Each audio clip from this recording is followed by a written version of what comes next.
Apakah materinya sudah tampak di screen masing-masing? Sudah tampak, Pak. Sudah, Pak. Sudah. Baik, bismillahirrahmanirrahim. Assalamualaikum warahmatullahi wabarakatuh. Pertama-tama, marilah kita mengucapkan puji dan syukur kita kehadirat Allah Subhanahu wa Ta'ala, karena berkat rahmat dan hidayahnya kita sempat hadir dalam satu ruang ilmiah, meskipun ini dalam satu ruang virtual. Namun kita berharap bahwa itu tidak mengurangi esensi dari pertemuan kita pada hari ini. Kedua, semoga salam dan salawat kita tetap tercurahkan kepada baginda Nabiullah Muhammad SAW, karena berkat perjuangan beliau kita bisa sampai pada era di mana ilmu itu amat sangat mudah untuk kita akses saat ini. Baik, selanjutnya kami juga ingin mengucapkan terima kasih kepada Analog Teacher of Learning beserta seluruh kru dan teman-teman yang bergabung di sana, memberikan kesempatan kepada kami untuk membawakan satu materi di mana tema utamanya itu adalah media sosial dalam dunia pendidikan. Kemudian tema spesifik kami yang kami akan sampaikan yaitu terkait bagaimana media sosial dalam pembelajaran generasi Z, karena generasi inilah yang saat ini kita hadapi. Baik, untuk merunutkan apa yang akan kami sampaikan, perlu kami perlihatkan beberapa hal yang akan kami paparkan. Di sini ada beberapa hal terkait things to discuss. Yang pertama itu adalah kami mencoba akan mengemukakan beberapa pengelompokan generasi dan tipe belajarnya, karena maybe some of us atau beberapa di antara kita mungkin sudah pernah dengar terkait beberapa pengelompokan generasi ini, tapi mungkin yang khususnya adik-adik kita yang hadir pada saat ini, itu para mahasiswa, mungkin belum tahu. Mungkin yang mereka tahu itu adalah generasi Z, karena penamaan generasi Z ini baru muncul saat ini, mulai digaungkan Gen Z itu. Padahal ada beberapa generasi sebelumnya. Mungkin itu akan kita coba paparkan. Dan bagaimana tipe belajarnya? Apakah sama dari generasi ke generasi, itu akan nanti kita lihat. Kemudian setelah itu kita akan coba masuk ke bagaimana perkembangan media sosial di Indonesia, bagaimana trennya, apa media sosial apa yang dominan, seperti yang disampaikan tadi oleh Bu Denti, tapi mungkin saya agak lebih detail sedikit. Kemudian setelah melihat bagaimana tren media sosial di Indonesia, kemudian kita masuk ke hal media sosial mana saja yang bisa kita integrasikan berdasarkan analisis tadi, analisis data berdasarkan riset yang pernah dilakukan oleh peneliti. Kemudian barulah kita akan lihat bagaimana kesimpulannya terkait materi yang akan kami sampaikan. Baik, Bapak Ibu sekalian, adik-adik yang sempat hadir dalam ruang virtual ini, di sini ada 5 generasi yang saat ini Bapak Ibu bisa lihat berdasarkan rentan waktu setiap generasi. Sebenarnya penamaan generasi ini bukan tiba-tiba bahwa generasi pertama itu disebut dengan baby boomers, kemudian Gen X, Gen Y, Gen Z, atau yang terakhir ini yang namanya the Alpha Generation. Tapi ini berawal dari para sosiolog yang melihat bahwa ada perubahan tingkah laku. Jadi di tahun 1960-an itu para sosiolog melihat adanya perbedaan pandangan generasi muda dengan generasi tua pada saat itu, di mana mereka melihat ada perubahan perilaku yang sangat signifikan. Jadi dalam rentan waktu kurang lebih 12 sampai 18 tahun atau 15 sampai 18 tahun itu ada perubahan tingkah laku itu karena berdasarkan perkembangan teknologi. Maka sebenarnya sebelum baby boomers itu ada namanya builder generation atau generasi awalnya itu. Tapi saya langsung masuk ke baby boomers.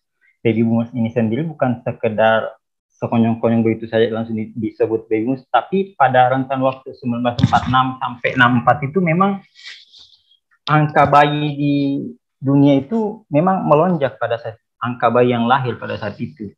Makanya orang-orang yang lahir antara 1946 sampai 64 itu dikategorikan sebagai baby boomers atau ledakan populasi pada saat itu. Kemudian selanjutnya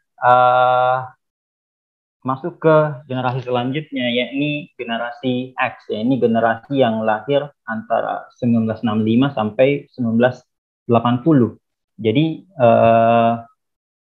dari data ini kita bisa mengkategorikan kita ini masuk generasi apa. Kemudian kita coba cocokkan nanti bagaimana tipe belajarnya. Kemudian masuk ke generasi selanjutnya, yakni generasi Y, yaitu generasi yang lahir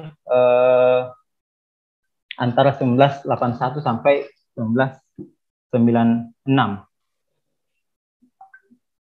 Kemudian generasi selanjutnya yaitu generasi Z yang nantinya ini akan jadi fokus pembahasan kita. Generasi yang lahir antara tahun 1997 sampai dengan tahun 1909 sampai tahun 2012. Kemudian ini tadi terkait generasi X. Sebenarnya generasi X itu dia punya nama lain, namanya itu generasi MTV, cuman karena ada satu penulis namanya itu Douglas De Kaplan membuat satu novel yang terkait the X Generation. Jadi makanya generasi X itu berubah dari MTV menjadi generasi X. Kemudian yang terakhir itu Alpha Generation, yaitu generasi sekarang yang lahir 2013 sampai diprediksi itu sampai 2025, jadi kurang lebih 12 tahun rentan waktunya itu masih dikategorikan generasi Alpha. Akan tetapi fokus kita nantinya akan ke generasi Z, bagaimana kebiasaan mereka, kemudian di mana kita bisa masuk dalam konteks memberikan mereka pembelajaran. Baik, selanjutnya ini berapa ciri-ciri belajar tiap generasi. Kalau kita lihat bagian pertama itu ada generasi baby boomers, di mana di generasi baby boomers itu lebih suka mendengarkan pelajaran. Ya, karena ini mungkin bukan karena mereka tidak suka hal-hal yang sifatnya visual, tapi memang kondisi pada saat itu hanya mendukung untuk itu, karena pada saat itu belum ada teknologi secanggih sekarang. Jadi mereka lebih cenderung mendengarkan guru yang berceramah di depan. Kemudian biasanya generasi ini telaten dalam mencatat materi yang disampaikan oleh instruktur mereka atau guru mereka. Kemudian lebih cenderung mengaitkan pelajaran dengan pengalaman pribadi, kemudian suka belajar di lingkungan yang suportif. Kemudian generasi X ini generasi yang ciri-ciri belajar itu belajar secara cepat dan efisien. Maksudnya begini, generasi X ini generasi yang tidak suka materinya itu disampaikan secara bertele-tele, to the point, short to the point. Jadi apa yang disampaikan directly. Kemudian generasi X ini generasi yang ciri belajar juga hanya mau mempelajari hal yang akan langsung memberikan manfaat. Jadi dia agak pragmatis melihat. Jadi misalnya apa yang mau diujiankan itu saja dipelajari. Jadi fokus ke hal-hal tertentu. Kemudian menyukai waktu belajar yang fleksibel. Jadi lebih suka mengatur waktu belajarnya sendiri, tidak suka diatur-atur. Kemudian Gen Y atau gen milenial yang saat ini jumlahnya masih lebih dominan, itu suka belajar berkelompok. Jadi suka berkelompok, ini generasi Y. Kemudian mulai memanfaatkan teknologi dalam kegiatan belajarnya. Kemudian yang ketiga cirinya itu adalah menyukai experiential learning. Jadi belajar sambil mencari pengalaman seperti itu. Kemudian ini yang paling krusial karena ini yang jadi topik bahasan kita adalah bahwa Gen Z itu saat ini karena mereka hidup di dunia digital teknologi, di mana hampir seluruh kehidupan mereka itu bersentuhan dengan teknologi. Makanya mereka ini lebih suka belajar dengan metode learning by doing. Jadi tidak lagi sekedar ceramah di depan kelas, gurunya berdiri di depan kelas kemudian menyampaikan materi sampai beberapa waktu. Itu kayaknya atau berdasarkan beberapa penelitian bahwa generasi Z ini tidak lagi match dengan itu. Mereka perlu dilibatkan dalam proses belajar. Kemudian mereka itu kelebihannya juga bisa mengerjakan banyak hal dalam satu waktu. Mungkin karena saking banyaknya tugas yang bisa diberikan kepada mereka, yang bisa mengerjakan tugas itu dalam satu waktu. Kemudian ciri belajar terakhir Gen Z ini perlu tujuan pembelajaran di awal pembelajaran itu perlu ditetapkan apa sih yang harus mereka capai atau apa manfaat dari pembelajaran yang mereka lakukan. Jadi mereka sangat ingin tahu apa yang perlu, apa yang akan kami dapatkan dari pelajaran ini. Kemudian mereka sangat menginginkan feedbacknya itu cepat disampaikan kepada mereka. Jadi itu beberapa ciri khas terkait cara belajar setiap generasi. Kemudian kita lebih masuk ke hal yang lebih detail lagi, lebih spesifik, yaitu generasi Z. Ini kembali kita lihat bahwa generasi Z ada generasi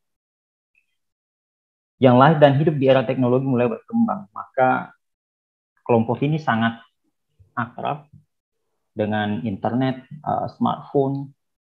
Mereka bahkan sangat mahir dalam menggunakan sosial media, misalnya Instagram, Facebook, Twitter, atau WhatsApp, dan berbagai sosial media lainnya. Cuman, meskipun mereka mahir dalam menggunakan media sosial, dalam konteks pembelajaran kita harus melihat media sosial yang mana yang lebih banyak digunakan supaya kita menggunakan media itu untuk melakukan proses pembelajaran.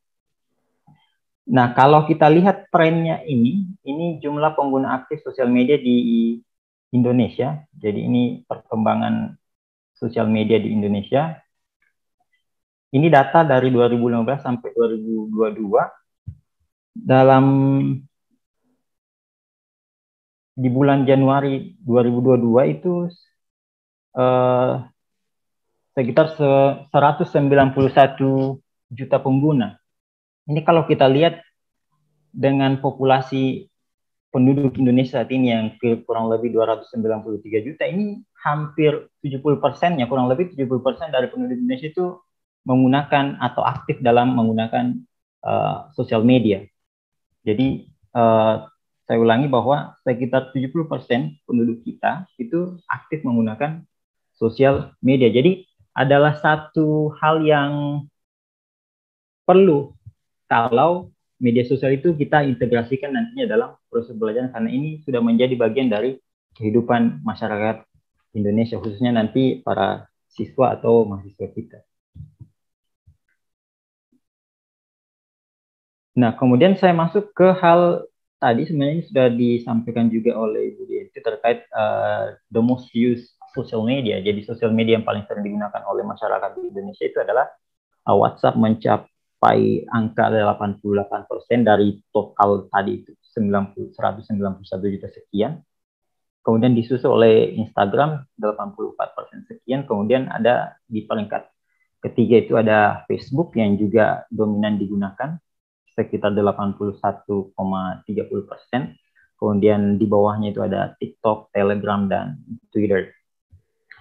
Jadi kalau kita lihat ini WhatsApp, Instagram, dan Facebook ini pada dasarnya berada dalam naungan perusahaan yang sama, ya. Ini perusahaannya si Mark Zuckerberg. Dari data ini kita bisa menyimpulkan bahwa kalau kita ingin mengintegrasikan atau memasukkan media pembelajaran dalam media sosial dalam pembelajaran kita, maka seharusnya kita memilih sosial media yang paling sering digunakan atau paling banyak digunakan. Mengapa yang paling sering digunakan? Agar supaya pada saat kita menggunakan media sosial itu dalam pembelajaran kita, kita tidak perlu lagi mengajari siswa kita atau mahasiswa kita secara detail, karena itu sudah menjadi bagian dari diri mereka, menjadi bagian dari kehidupan mereka. Jadi mereka sudah lincah dalam menggunakan berbagai fiturnya. Tidak perlu lagi kita berikan petunjuk teknis kalau mau mengupload video seperti ini, kalau mau mengupload gambar seperti ini. Jadi kita tinggal selaraskan materi kita dengan media sosial itu. Oke, di sini ada 3 media sosial yang nantinya akan coba kita breakdown bagaimana sih langkah-langkah teknisnya mengintegrasikan WhatsApp itu ke dalam proses pembelajaran, Instagram dalam proses pembelajaran, dan juga Facebook.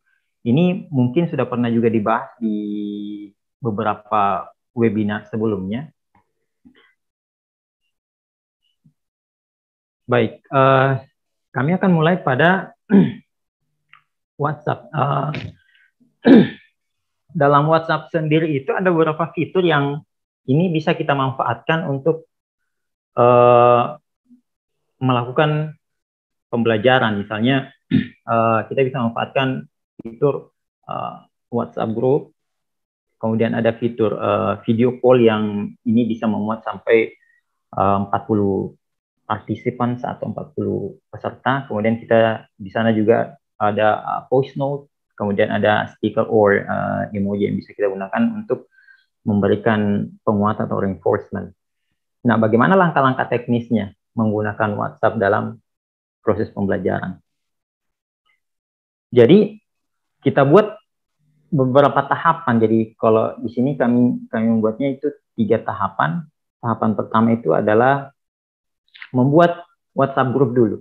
Jadi karena pembelajaran yang akan kita lakukan itu berada dalam satu dunia yang kita sebut dengan dunia maya. Jadi kita harus membuat kelas dulu. Jadi WhatsApp group itu adalah kelas kita, di mana nantinya kita akan mengelola pembelajaran, memberikan materi apa dan seterusnya. Setelah itu dibuat aturan pembelajaran, karena sebagaimana tadi ciri-ciri generasi Z dalam pelajaran itu mereka butuh aturan main yang jelas. So the rule must be clear. Apa yang harus kita sepakati dulu di situ. Kalau dalam proses perkuliahan kami sebutnya itu kontrak perkuliahan. Nah, aturan ini bisa kita attach dalam deskripsi grup. Jadi di deskripsi grup kita bisa attach itu, kita bisa masukkan di situ. Jadi setiap anggota grup bisa membaca dulu aturan apa sih aturan mainnya grup ini, seperti itu. Kemudian guru atau dosen seyogyanya itu menggunakan mengintegrasikan. Jadi ponselnya itu diakses atau WhatsApp-nya itu diakses menggunakan WhatsApp web supaya lebih mudah men-share materi-materi nantinya. Kemudian masih di tahapan persiapan ini, guru atau dosen harus sudah menyiapkan materinya. Apakah itu PowerPoint, apakah itu short video, atau something else. Poinnya segala sesuatu materi yang nantinya berkaitan dengan topik pembahasan yang akan disampaikan. Kemudian terkait persoalan absensinya, kita bisa mengintegrasikan dengan beberapa platform lain. Misalnya kita menggunakan Google Form yang bisa kita share dalam grup WhatsApp itu. Ini beberapa hal yang perlu disiapkan sebelum melaksanakan pembelajaran dan menggunakan WhatsApp.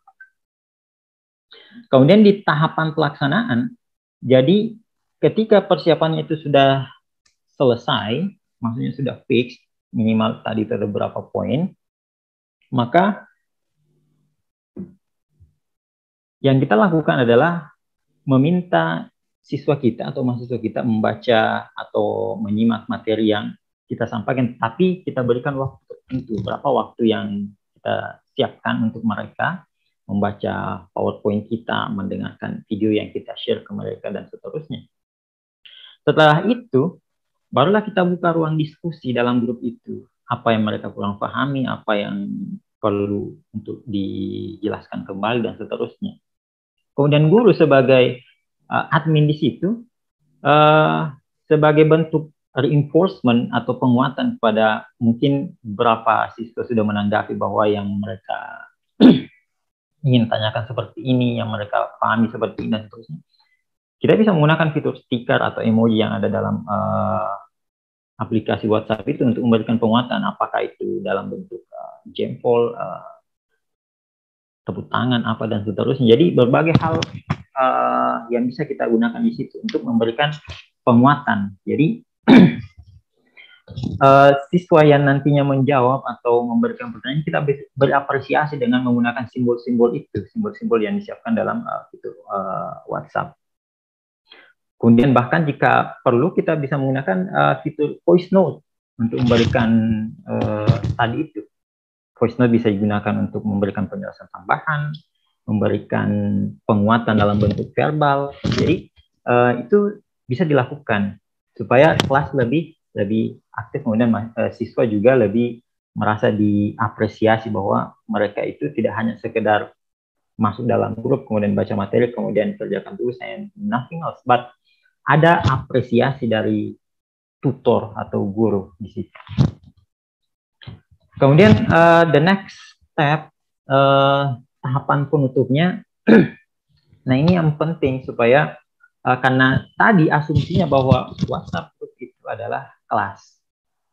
Maka setelah pembelajaran sebaiknya grup ini dikunci, dalam artian bahwa kan nanti di WhatsApp itu ada pengaturannya bahwa yang boleh komen itu hanya admin. Ini dilakukan agar supaya materi yang sudah didiskusikan, dibahas itu tidak tertumpuk dengan percakapan-percakapan yang mungkin saja tidak nyambung dengan pembahasan sebelumnya. Mungkin karena siswa atau mahasiswa biasa men-share informasi-informasi tertentu ke dalam WhatsApp group dan seterusnya. Maka dari itu perlu untuk itu dikendalikan. Jadi guru sebagai admin perlu melock WhatsApp grupnya atau mengunci. Kemudian kalau perlu bahkan di backup datanya, jadi lakukan sinkronisasinya tergantung di email mana, apakah di email pribadi atau memang khusus email untuk kelas. Kemudian dalam WhatsApp grup ini guru juga atau dosen bahkan bisa merefleksi apa-apa sih yang terjadi dalam grup itu. Jadi kita bisa lihat, oh ternyata materi saya di sini, kemudian beberapa siswa itu komentarnya seperti ini dan seterusnya. Jadi ini WhatsApp group ini bisa dijadikan sebagai salah satu fitur untuk itu tadi, melakukan refleksi pembelajaran yang kita lakukan karena terekam datanya, karena kita sudah backup tadi. Jadi itu beberapa hal yang bisa kita lakukan atau yang bisa kita integrasikan dalam pembelajaran kita, dalam hal ini media sosial, khususnya WhatsApp yang ada beberapa fiturnya. Mungkin ada beberapa fitur lain yang bisa kita gunakan supaya lebih aktif lagi kelasnya. Oke, kemudian fitur atau platform media sosial yang paling banyak digunakan itu, yang kedua itu adalah Instagram. Jadi dalam Instagram ini pun bisa kita integrasikan dengan proses pembelajaran karena ini menjadi media sosial yang paling sering digunakan, maka adalah sangat cocok juga kalau ini kita jadikan sebagai media pembelajaran kita. Dan salah satu kegiatan yang bisa kita lakukan adalah micro learning. Kalau di kita di sini namanya di kampus micro teaching khusus untuk guru. Tapi ini kalau di Instagram dalam proses pembelajaran kita bisa lakukan micro learning. Micro learning ini bisa kita lakukan dengan beberapa tahapan. Dengan tadi itu memanfaatkan salah satu fiturnya kita bisa manfaatkan namanya itu Instagram TV yang mungkin durasi videonya kurang lebih 5 menit. Nah, tahapan-tahapan singkatnya itu guru menyiapkan video singkat terkait materi yang disampaikan kurang lebih 5 menit. Setelah itu di-upload video tersebut ke IGTV guru. Kemudian siswa diminta untuk menonton video tersebut dan memberikan komentar terkait materi apa yang disampaikan, mungkin apa yang perlu diperjelas, apa dan seterusnya. Ini kurang lebih sama dengan WhatsApp tadi, cuman ini lebih interaktif sepertinya. Jadi kemudian kita meminta siswa untuk memberikan komentar terhadap video tersebut untuk mengetahui siswa mana sih yang aktif. Jadi disitulah kita melihat, oh ini siswa yang aktif dan seterusnya. Kemudian kita memberikan respon sebagai guru, tentunya memberikan respon kepada siswa kita melalui fitur chat. Dan lagi-lagi, melalui fitur ini pun, melalui media sosial ini pun, kita bisa mengevaluasi proses pembelajaran. Apakah itu dengan memberikan kuis yang telah kita siapkan, atau melihat kembali apa sih, bagaimana sih materi yang kita sampaikan, apakah itu sudah sesuai dengan topik pembahasan kita atau tujuan pembelajaran kita. Jadi, itu beberapa hal yang bisa kita manfaatkan dari media sosial Instagram ini sebagai media sosial yang salah satu media sosial yang paling digandrungi oleh masyarakat. Kemudian di posisi ketiga ada Facebook. Di situ Facebook ini ada beberapa fitur juga yang bisa kita gunakan untuk proses pembelajaran. Ada Facebook Group, ada Room, ini fitur baru yang bisa juga lakukan video call sampai 50 partisipan. Kemudian ada FB Quiz yang memang secara khusus dibuat oleh Facebook untuk ini. Kemudian Facebook Share terkait persoalan materi, mungkin kita share link video terkait persoalan pembelajaran yang kita lakukan. Nah, beberapa langkah teknisnya mungkin seperti ini yang bisa dilakukan. Pertama, hampir mirip tadi dengan WhatsApp. Kita membuat grup Facebook, kemudian dibuat aturan pembelajarannya secara teknis, jelas. Kemudian kita menggunakan Facebook desktop, recommended for the teacher. Kemudian lagi-lagi kita siapkan materinya. Apakah materinya dalam bentuk link PPT atau link video. Jadi kita share di situ, suruh mahasiswa untuk pelajari. Kemudian link terkait persoalan absensi, keaktifan siswa dan seterusnya bisa kita mengintegrasikan dengan Google Forms. Jadi bentuk link nantinya kita share kepada siswa kita. Kemudian di tahapan pelaksananya lagi-lagi kita minta siswa dulu untuk beberapa menit membaca, mungkin 10-15 menit. Mereka baca materinya atau nonton videonya. Kemudian kita buka ruang diskusi. Ruang diskusinya bisa melalui fitur chat Facebook atau kita langsung diskusi di feed call-nya, di ruang feed call-nya kalau memungkinkan. Karena ini lagi-lagi biasanya terkendala persoalan network atau jaringannya. Dan mungkin ada hal teknis lain yang perlu dilakukan oleh guru ketika kendalanya di situ. Kemudian tahapan penutup, tahapan ketiga, lagi-lagi kita evaluasi proses pembelajaran, bagaimana proses pembelajarannya, apakah tujuannya tercapai atau tidak. Kemudian kita juga bisa memberikan kuis kepada siswa kita menggunakan fitur Facebook quiz tadi. Jadi itu beberapa hal yang potentially can be done atau bisa digunakan untuk mengintegrasikan media sosial dalam proses pembelajaran kita. Kemudian di sini, sebelum saya masuk ke kesimpulan, ini beberapa hal. Jadi di sini kami hanya memaparkan 3 media sosial yang secara teknis sebenarnya banyak media sosial lain yang bisa kita gunakan, tapi kami fokus ke 3 media sosial ini karena berdasarkan data tadi bahwa Facebook, Instagram, dan juga WhatsApp itu yang paling dominan digunakan oleh masyarakat kita, khususnya itu generasi Z ini. Nah, sekarang saya masuk ke bagian kesimpulannya bahwa saya membuat satu kesimpulan bahwa inovasi dalam proses pembelajaran itu adalah satu keniscayaan atau perlu untuk dilakukan, namun inovasi itu perlu dikaitkan dengan kecenderungan peserta didik kita, di mana peserta didik kita itu lebih cenderung berada dalam dunia sosial atau di medsos dibandingkan di dunia nyata mereka. Jadi hampir setiap saat mereka itu bersentuhan dengan gadget mereka. Makan mereka lihat gadget, sebelum tidur mereka lihat gadget, bangun tidur lihat lagi sosial media dan seterusnya.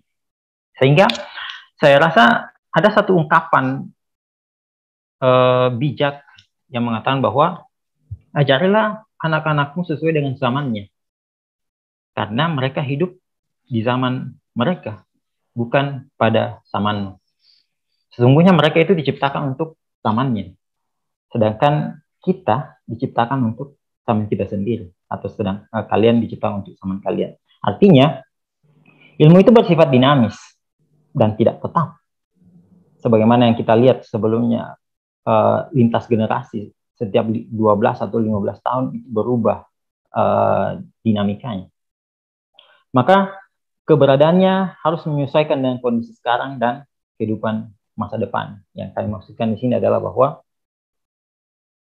instruktur saat ini harus terbiasa dengan dunia generasi Z yang terbiasa dengan dunia gadget. Kita harus bisa masuk ke situ, sehingga paling tidak kalau kita mampu menggunakan dalam proses pembelajaran kita, itu bisa membentengi mereka dari sebuah ungkapan bahwa media sosial itu lebih banyak sifat destruktifnya dibandingkan sifat manfaatnya atau advantage-nya. Jadi mungkin itu yang bisa kami sampaikan. Lebih dan kurangnya mohon dimaafkan. Wabillahi taufiq wal hidayah. Assalamualaikum warahmatullahi wabarakatuh.